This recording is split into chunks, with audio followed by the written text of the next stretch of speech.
Bonsoir et bienvenue dans ce nouveau numéro de Cyberéthique. Ce mois-ci, nous parlerons d'intelligence artificielle. Est-ce un mythe, un tabou ou une valeur ajoutée? Pour échanger sur ce vaste domaine, j'ai le plaisir de recevoir Laura Tokmakov. Bonsoir. Bonsoir, je suis directrice de la fondation Impactia. On travaille pour faire en sorte que l'intelligence artificielle ait un impact éthique sur le monde du travail. Caroline Matocci. Alors moi, je suis directrice de CM Profiling. C'est une société qui propose des services d'analyse comportementale, puisque je suis profiler, et on a développé une intelligence artificielle qui est à même de lire le comportement humain. Et Catherine Charouin. Bonsoir Catherine. Bonsoir Raoul.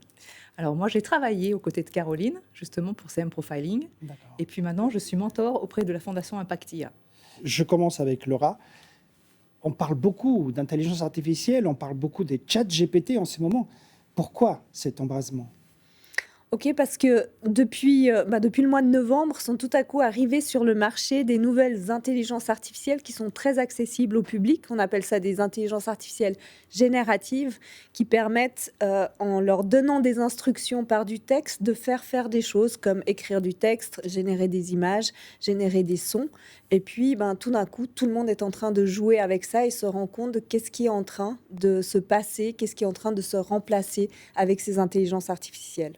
Mais ce n'est pas venu comme ça du jour au lendemain. Il y a quand même des études de fait. Alors, c'est pas venu du jour au lendemain, mais tout d'un coup, c'est venu dans la main de tout le monde du jour au lendemain. Et c'est ça qui a fait cette différence, parce qu'effectivement, c'est une technologie qui est là depuis plusieurs années et qui évolue. Et tout d'un coup, tout le monde a pu jouer avec. Caroline, vous avez créé une intelligence artificielle qui s'appelle CRIF. Oui. C'est bien ça? C'est ça. Qu'est-ce qu'elle fait au juste, cette intelligence? Alors, il y a plusieurs types d'intelligence artificielle. Laura pourra mieux expliquer, mais CRIF, en fait, ça veut dire authenticité. Et en fait, ce qu'il va faire CRIF, c'est sur une vidéo filmée d'un interview avec le consentement de la personne, il va analyser justement les signaux de profiling. Ça veut dire votre voix, vos expressions faciales et votre gestuelle, pour montrer les moments où vous êtes cohérent, donc aligné entre ce que vous dites et ce que vous faites, et les moments où peut-être vous êtes désaligné avec ce que vous dites et ce que vous faites, pour qu'on puisse revenir dessus et s'assurer de ce que vous êtes en train de penser. Ça s'alimente, et là je me retourne vers Catherine, ça s'alimente l'intelligence artificielle avec des données? Effectivement, avec des données, si on prend par exemple quelqu'un qui a une montre connectée et qui va recevoir plein d'informations par rapport à sa montre, par exemple sur son rythme cardiaque, eh bien, on est d'accord que c'est de la donnée personnelle même, de la donnée sensible. Donc, il faut effectivement faire un traitement de la donnée. Avec CRIF, effectivement, il y a eu toute une réflexion pour mettre un consentement, justement, au départ, un consentement que l'utilisateur comprenne, en fait, la finalité. Ce qu'expliquait Caroline, la finalité, donc, c'est l'analyse de l'authenticité, comprenne à quoi ça va servir. Et du coup, eh bien, il faut mettre, justement, le traitement, expliquer tout ce qui est la transparence aussi, et tout ce qui est la légitimité pour que la personne, l'usager, puisse bien comprendre où il donne ses données. Donc, ça me vient à l'esprit, donc la question est ouverte. Existe-t-il l'intelligence artificielle sans donner des personnes, sans traiter les données qu'on transmet? Est-il possible cela? Alors, peut-être, oui, il y a des façons de faire apprendre à une intelligence artificielle de différentes manières, dont par exemple par le renforcement. Mais ce que dit Catherine, c'est vraiment le point et l'enjeu aujourd'hui majeur. C'est que pour les intelligences artificielles qu'on a aujourd'hui, on a besoin de données de la personne. Et ce qui se passe aujourd'hui, c'est que les personnes n'ont pas forcément consenti à donner leurs données pour faire ça. Et c'est pour ça que c'est très intéressant avec des entreprises comme CRIF qui ont, dès le début du processus, pris toute l'attention et la vigilance pour que les personnes qui donnent leur consentement soient conscientes du début à la fin de ce qui se passait. Donc, ça veut dire que de toute évidence, il faut informer les gens du traitement que l'on effectue sur ses propres données. Et qu'elles acceptent ou pas. Ou pas. Peut-on travailler avec une IA ou contre une IA?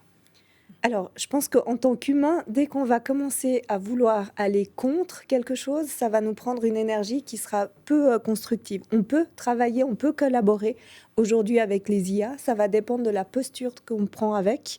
Et je pense que d'ici 5 ans, par exemple, on va tous et toutes avoir son propre assistant personnel, IA, avec qui on va pouvoir collaborer et nous décharger des tâches qui ont peu de valeur ajoutée. Vous avez dit combien de temps? 5 ans. 5 ans. Oui. dans 5 ans, on aura donc notre robot qui nous accompagnera. Même avant, je pense, on commence déjà à l'avoir avec ces nouvelles IA et on se retrouve dans 5 ans pour voir si la prédiction était juste. L'intelligence. Là, peut-être ce qui est intéressant quand vous dites robot, c'est pour les gens qui regardent et qui ont peut-être moins de connaissances, Oui. l'intelligence artificielle, elle n'est pas forcément dans un robot. En tout cas, c'est peut-être ce que moi j'ai vécu au début quand j'ai rencontré Laura à Impactia.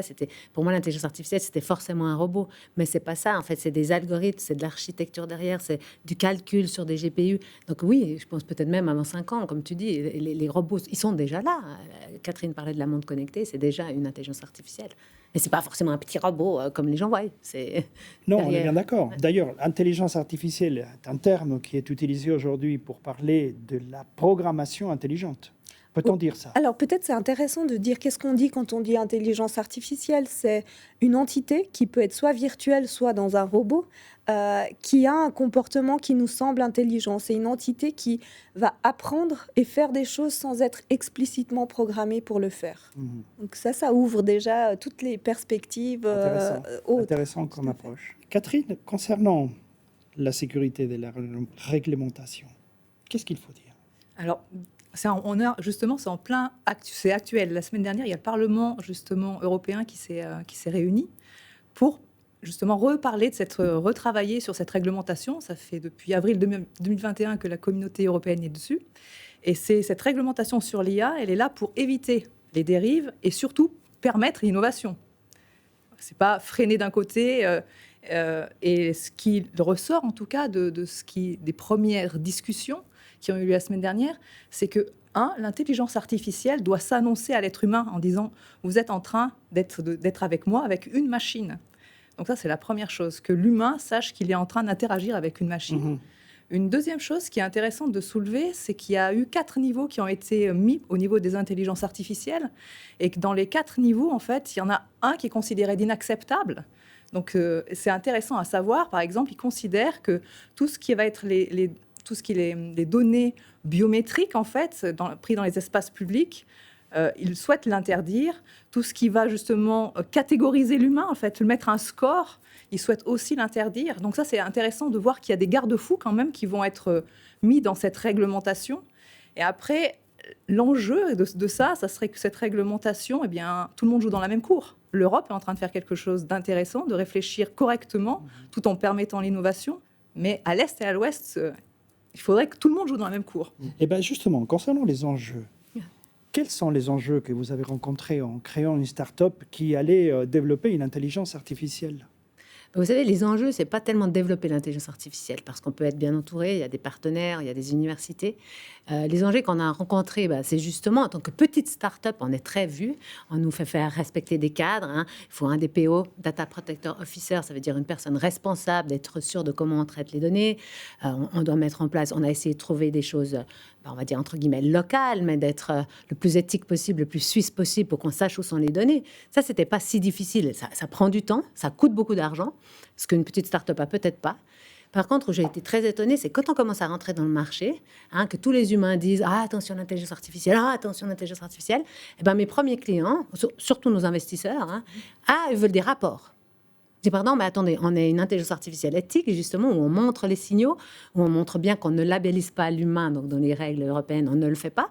Mais le marché qui investit, eux, ils veulent investir pour qu'on fasse des rapports sur l'humain. » Pour moi, c'est ça, il y a une grande dichotomie actuellement. Il y a vraiment deux grands côtés. Ceux qui disent « Ah, attention, elle arrive, elle fait peur. » OK, alors on fait tout ce qu'il faut pour qu'elle soit pour l'humain et utilisée par l'humain. Et de l'autre côté, les gens qui veulent de l'argent, eux, ils veulent faire un rapport. Et ça m'interpelle beaucoup. Donc, il faut une évolution encore dans l'approche. Il faut surtout de l'acculturation. Je pense que c'est la prochaine question qu'on peut aborder. Mais comment... Oui, alors justement, comment est-ce qu'on arrive à s'acclimater, à travailler avec l'intelligence artificielle? Alors, j'ai envie de dire, comme pour toute innovation, il faut l'apprivoiser. Ça va être la première chose. Et si on parle, je sais pas moi, de la courbe de l'apprentissage, au départ, on est tous un peu inconsciemment incompétents, on peut le dire comme ça. Et un exemple qu'on pourrait prendre, c'est la voiture. La voiture, on va d'un point A à un point B. Pour aller d'un point A à un point B, on a besoin d'un permis de conduire et on a besoin de connaître le code de la route. Et c'est un petit peu ça, en fait, qu'il faut. C'est justement aller... Parce que quand on a son permis de conduire, on est responsable. On est responsable de l'outil qu'on utilise, on est responsable pour soi parce qu'on se met en sécurité soi, On est responsable parce qu'on met en sécurité les autres passagers de la voiture, mais aussi les piétons et les autres usagers de la route. Et le fait de sensibiliser, justement, de former, d'aller et de resensibiliser, ce qu'on disait tout à l'heure, justement, ça va être un travail de longue haleine où il va falloir faire répéter les choses. Mais c'est comme ça aussi on va permettre aux utilisateurs d'être responsables. Et un bel exemple, ce qu'a fait justement la Fondation Impactia, c'est la Maya Academy pour les 12-18 ans.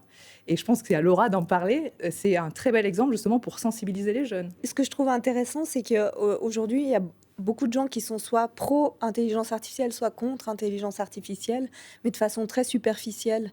Et je pense qu'on ne peut pas être pour ou contre, il faut être avec. Et comment on fait pour être avec? C'est en connaissant et en étant très transparent de tout le processus, effectivement. Alors, si vous avez un mot pour finaliser cette émission, quel serait le mot choisi? Pour moi, c'est l'humain. L'humain avant tout. C'est mon mot, c'est-à-dire que l'humain, il va avec ce qui arrive. On a toujours su s'adapter, il faut continuer à s'adapter et garder l'humain aux commandes. Catherine? La sensibilisation, justement, la formation. Continuer à former. Exactement. Et Laura?